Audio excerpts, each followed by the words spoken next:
Dear Japanese readers, my name is Bregman, and here I am in Tokyo, very excited to be here for my book tour for my newly published book called Humankind.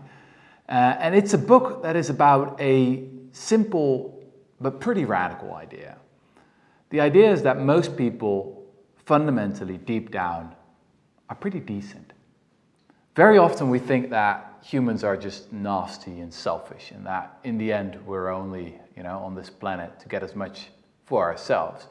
But the reason I wrote this book is that in the last couple of decades, we've really seen a revolution in science. So scientists from a variety of disciplines, anthropology, archaeology, sociology, psychology, you name it, have been moving towards a much more hopeful view of human nature. And this is not just armchair philosophy, it has pretty radical implications for how we live our lives, and I also think it has radical implications for Japanese society. Because what we assume in each other is what we get out of each other. If we start trusting one another more, we could build very different kinds of institutions.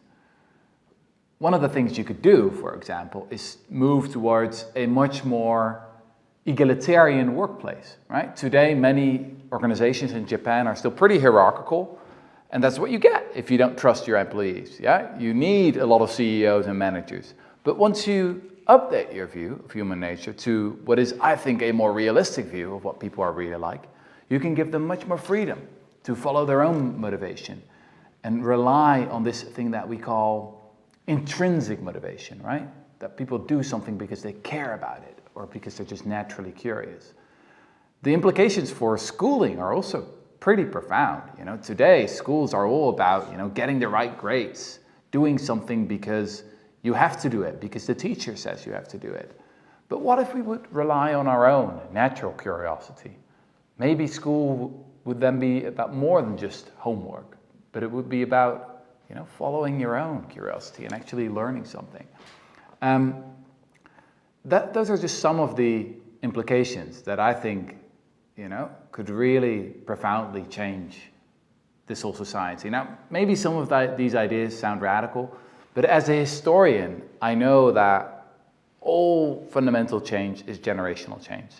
And if we now look at young people in Japan today, I think many people are yearning for new kinds of ideas, right? Many people are yearning for alternatives. There's something brewing right now.